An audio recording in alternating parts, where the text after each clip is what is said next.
पुनः मैं आप सभी का अपने YouTube चैनल पर हार्दिक अभिनंदन करता हूं। हिंदी कक्षा 10 यूपी बोर्ड के विद्यार्थियों के लिए महात्मा सूरदास के अगले पदों की व्याख्या लेकर के मैं प्रस्तुत हुआ हूं। आशा करता हूं कि आप सभी लोगों को समझ में आ रहा होगा। और कुछ कमेंट आए हैं, उनका मैं बहुत बहुत आभार व्यक्त करता हूं। अगर ये मेरा वीडियो आप लोगों को अच्छा लगता है, व्याख्याएं समझ में आती हैं, तो कमेंट करके आप बताएं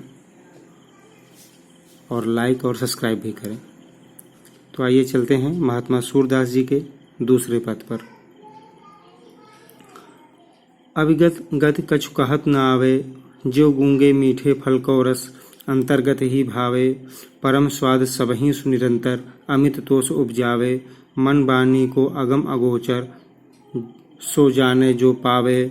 रूप रेख गुण जात जुगुद गुण, निरालंब कित धावे। सब विधि अगम विचारहि ताते, सूर सगुन पद गावे। महात्मा सूरदास जी पहले सगुण भक्ति के उपासक नहीं थे।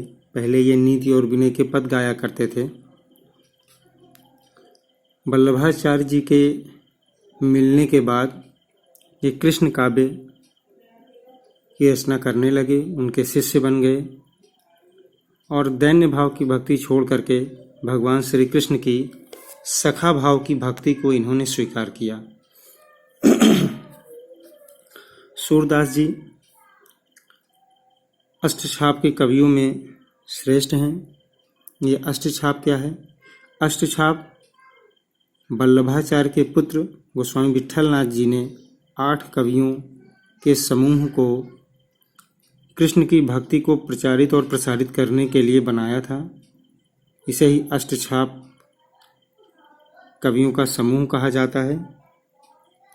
इस अष्टछाप कवियों में वल्लभाचार्य के 4 शिष्य और 4 शिष्य विट्ठलनाथ ने अपने लिए थे। इन शिष्यों में प्रमुख शिष्य जो थे महात्मा सूरदास जी थे, और कुंभन दास, परमानंद दास, कृष्णदास, गोविंद स्वामी, छीत स्वामी, चतुर्भुज दास, नंददास। ये 8 कवि अष्टछाप के कवियों में से थे। ये हाई स्कूल की परीक्षा में और इंटर की परीक्षा में पूछा जाता है। अन्य प्रतियोगी परीक्षाओं में भी ये सारी चीज़ें पूछी जाती हैं। तो आइए हम देखते हैं वल्लभाचार्य के 4 शिष्य कौन हैं। कुंभन दास, सूरदास, परमानंद दास, कृष्णदास। और विट्ठलनाथ जी के शिष्य हैं गोविंद स्वामी, छीत स्वामी, चतुर्भुज दास, नंददास। ये अष्टछाप के कवि हैं। महात्मा सूरदास जी को वात्सल्य सम्राट, अष्टछाप का श्रेष्ठ कवि, पुष्टिमार्ग का जहाज आदि विशेषण इनके लिए प्रयोग किए जाते हैं। अब हम देखते हैं दूसरे पद का प्रसंग।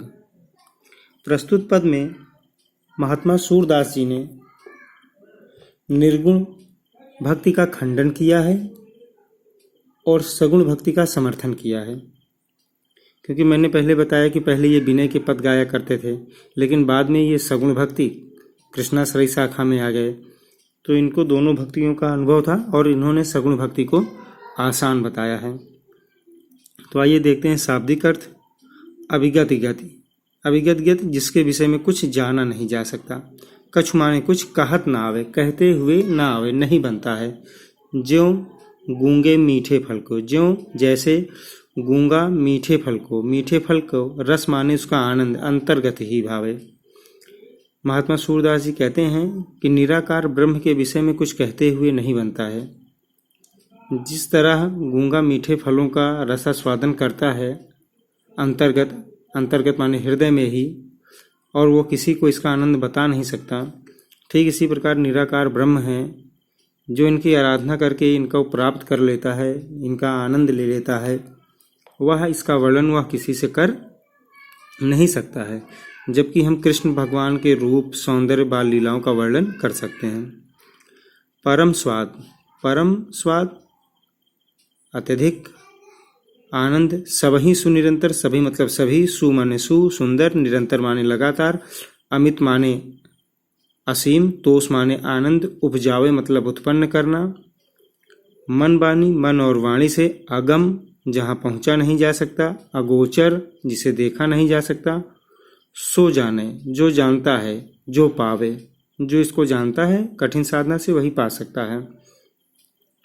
रूप रेख, उसकी जान पहचान, उसका दिखना कैसे, उसकी छवि कैसे। रूप माने रूप, रेख माने छवि, गुण माने उसके गुण, जाति माने उसकी जाति, युक्ति माने प्रकार तरीका, बिन माने बिना, निरालंब बिना आधार के, कित माने कहाँ, धावे मतलब दौड़ना, सब विधि हर प्रकार से, सब माने सब, विधि माने प्रकार, अगम पहुंचा नहीं जा सकता, विचारे ही विचार करके, ताते इसलिए, सूर सगुन पद गावे, इसलिए सूरदास जी सगुन कृष्ण भक्ति का पद गाते हैं। आइए अब देखते हैं इसकी लिखने वाली व्याख्या। महात्मा सूरदास जी कहते हैं कि उस निराकार ब्रह्म के विषय में कुछ कहते हुए नहीं बनता है। यह निराकार ब्रह्म का आनंद तो उसी भांति है जिस तरीके से किसी गूंगे को मीठा फल खिला दिया जाए और वो उसका रसास्वादन अंदर ही अंदर करता है और वो बता नहीं सकता, ठीक इसी प्रकार निराकार ईश्वर की भक्ति है।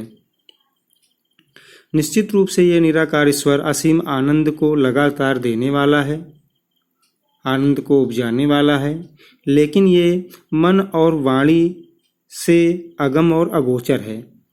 वहाँ मन और वाणी के द्वारा पहुँचा नहीं जा सकता है। इसे तो हठ योग के द्वारा, कठिन साधना के द्वारा जो जानता है वही प्राप्त कर सकता है। ये जन सामान्य के लिए सर्वसुलभ नहीं है।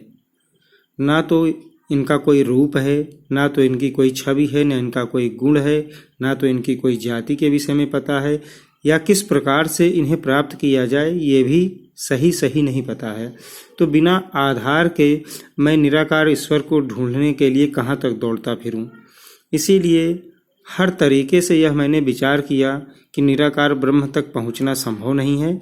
इसीलिए मैंने भक्ति में सगुण भक्ति के अंतर्गत भगवान श्री कृष्ण की वंदना की है।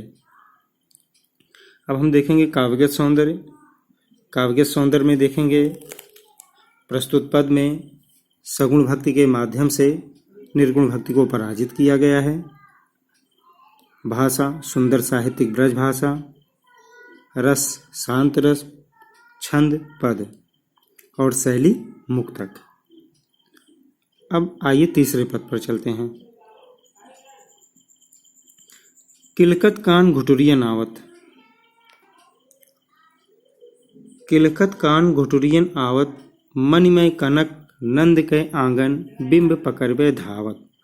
कबहू निरख हरि आप छाह को, करिसो पकड़न चाहत।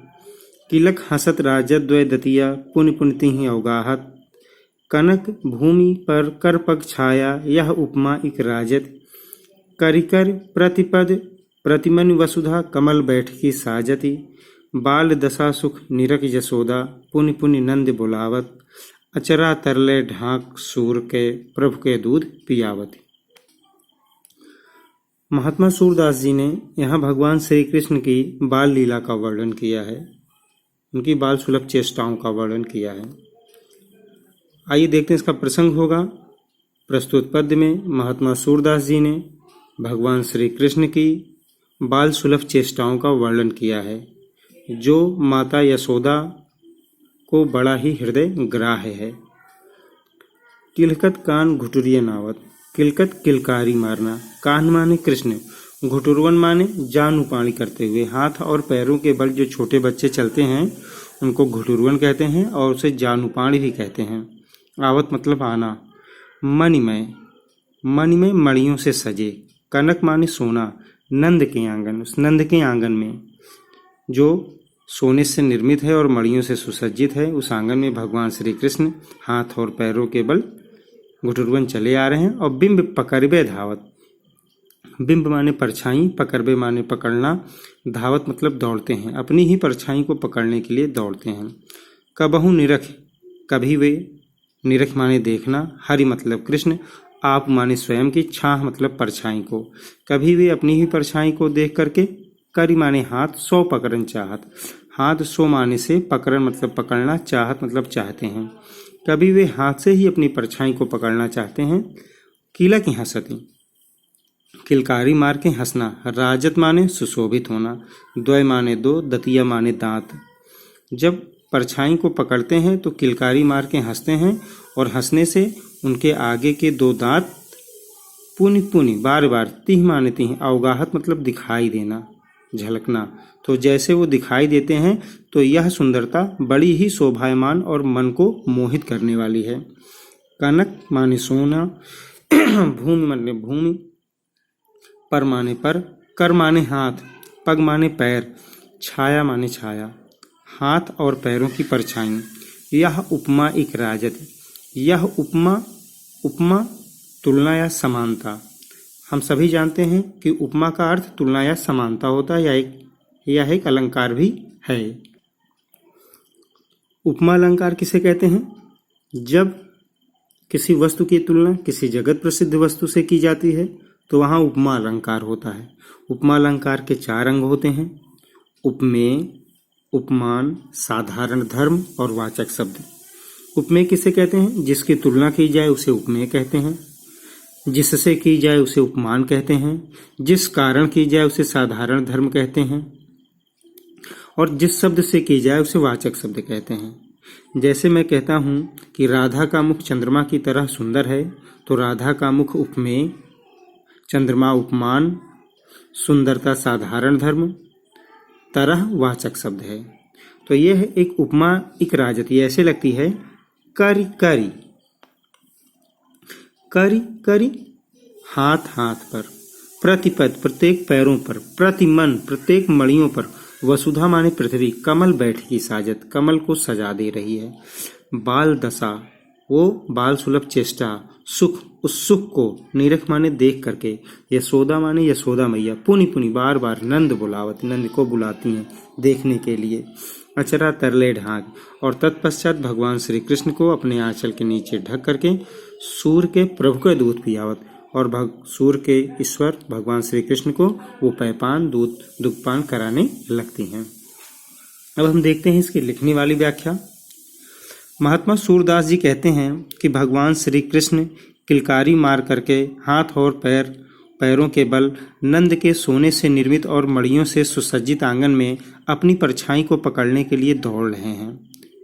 कभी वे अपनी परछाई को देख करके उसको हाथ से पकड़ना चाहते हैं और वो किलकारी मार के हंसते हैं। किलकारी मार के हंसने पर उनके आगे के 2 दांतों की जो पंक्तियां हैं वो दिखाई देती हैं, जो कि हृदय को मोह लेने वाली हैं। जब भगवान श्री कृष्ण के हाथ और पैरों की छाया नंद के स्वर्ण से निर्मित और मणियों से सुसज्जित आंगन में पड़ती है तो यह उपमा ऐसी लगती है कि जैसे वसुधा अर्थात पृथ्वी उनके प्रत्येक हाथों पर और प्रत्येक पैरों के नीचे कमल को ले आकर के सजा दे रही है। ऐसी बाल चेष्टाओं को देख करके माता यशोदा बहुत प्रसन्न होती हैं और नंद को बार बार बुलाती हैं देखने के लिए, और कृष्ण पर अत्यधिक प्रेम के कारण उन्हें आंचल के नीचे ढक करके पैपान कराने लगती हैं। तो ये तीसरे पद की व्याख्या थी। आइए देखते हैं इसका काव्यगत सौंदर्य। प्रस्तुत पद में कृष्ण की बाल लीला का सजीव चित्रण किया गया है। महात्मा सूरदास जी को जन्मांध कहा जाता है। ऐसा सुंदर वर्णन करने के कारण बहुत सारे विद्वान आपस में मतभेद रखते हैं कि महात्मा सूरदास जन्मांध थे या नहीं थे। आचार्य रामचंद्र शुक्ल ने तो कहा है कि महात्मा सूरदास जी ने अपनी बंद आंखों से माँ के हृदय का कोना कोना झांक लिया है। तो इस पर बड़ा मतभेद है कि महात्मा सूरदास जी जन्मांध थे या नहीं थे, लेकिन सूर्य का जो वात्सल्य वर्णन है उसके बराबरी में अन्य किसी कवियों का वात्सल्य वर्णन हो नहीं पाया, ऐसा आचार्य रामचंद्र शुक्ल जी कहते हैं। तो देखते हैं भाव। भाषा सुंदर साहित्यिक ब्रज भाषा, रस वात्सल्य रस, छंद पद अलंकार, अनुप्रास,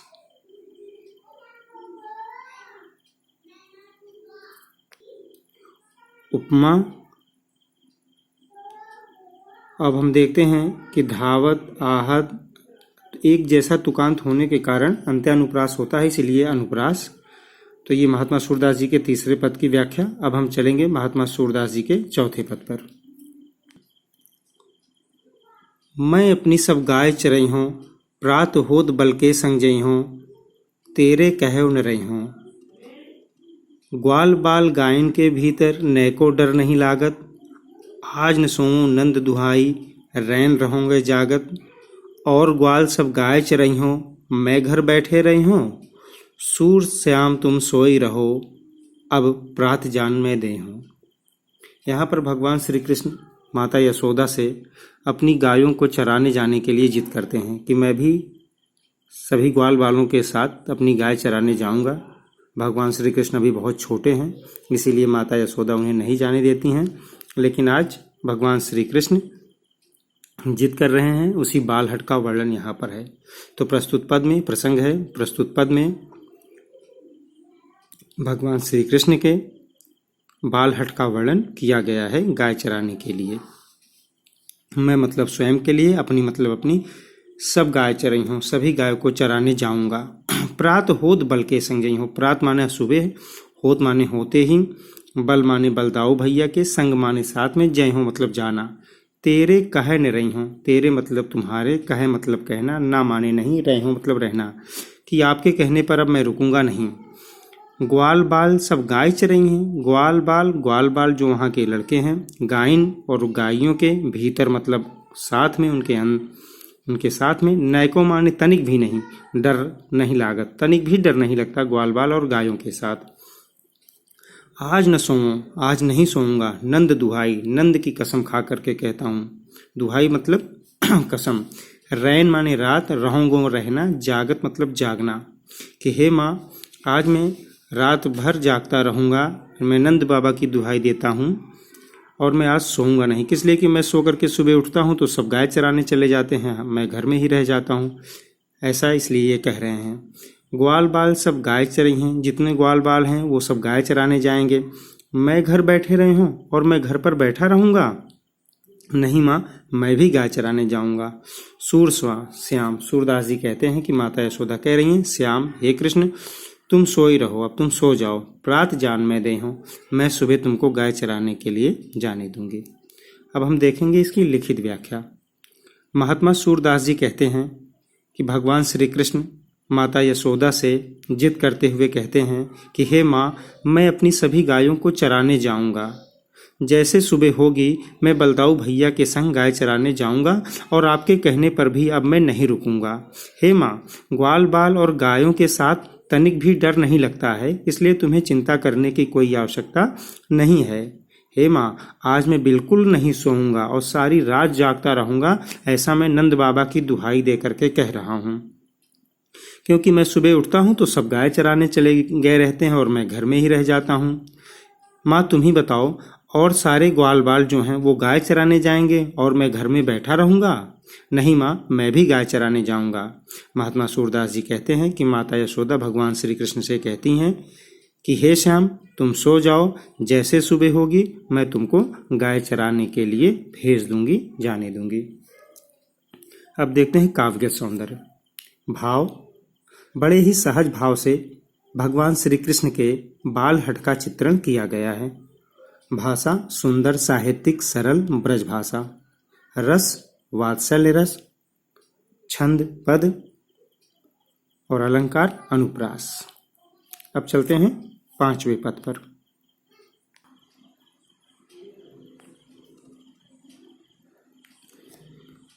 पांचवा पद। पांचवें पद में भगवान श्री कृष्ण जब गाय चरा के लौटते हैं तो वहाँ बच्चे उन्हें गाय पकड़ने के लिए बार बार कहते हैं, उनके साथ के लोग कहते हैं, जिससे वे थक जाते हैं, तो उसी की शिकायत वो माता यशोदा से करते हैं। आइए देखते हैं। मैया हो न चरई हो गाय, शीघ्र ग्वाल घिरावत मुँह से मेरो पाए पिराएं, जो न पतियाएं पूछे बलदाऊं अपनी सौंह दिवाएं। यह सुनमाई यशोदा ग्वालिन गारी देत रिसाई, मैं पठवत अपने लड़का को आवे मन बहराए, सूर श्याम मेरो अति बालक मारत ताहि रिंगाए। अब हम देखते हैं प्रसंग, फिर शाब्दिक अर्थ, फिर व्याख्या, फिर काव्य सौंदर्य। तो प्रसंग, भगवान श्री कृष्ण की बाल लीला का वर्णन किया गया है। शाब्दिक अर्थ में मैया, मैया माने मैं, हव, हव माने मैं, ब्रज में मैं को हव कहते हैं। ना माने नहीं, चरइयों गाय, चराने जाऊंगा गाय। हे माँ, अब मैं गाय चराने नहीं जाऊंगा। सिगरे माने सभी, ग्वाल माने वहाँ के लड़के, ग्वाल बाल। घिरावत मोसो जानवरों को लाने के लिए, मोसो मतलब मुझसे कहते हैं। मेरे पाँव पिराए, मेरे पाँव पिराए, मेरे मतलब मेरे, पाँव मतलब पैर, पिराए मतलब दर्द करने लगते हैं। कि हे माँ, सभी ग्वाल बाल बार बार मुझसे गायों को लाने के लिए कहते हैं, जिससे दौड़ते दौड़ते मेरा पैर दर्द करने लगता है। और जौ न पतियाएं, जौ न माने जौ नहीं, पतियाएं मतलब विश्वास होता है। पूछ बलदाऊं, आप बलदाऊ भैया से पूछिए, अपनी सौंह दवाएं, अपनी कसम दे करके पूछिए। ऐसा महात्मा सूरदास जी ने कृष्ण के माध्यम से क्यों कहा? क्योंकि बलदाऊ जो थे वो थोड़ा चतुर थे। इसीलिए हे माँ, आप अपनी कसम दे करके बलदाऊ भैया से पूछिएगा, नहीं वो झूठ भी बोल सकते हैं। यह सुन, ऐसा सुन करके माई यशोदा, माता यशोदा, ग्वालिन ग्वाल बालों को गाली देती हैं। रिसाई मतलब क्रोध से उन्हें गाली देने लगती हैं। मैं पठवत, मैं भेजती हूँ, पठवत माने भेजना, अपने लड़का को, अपने बच्चे को, आवे मन बहराए, कि वो मन बहला करके आए।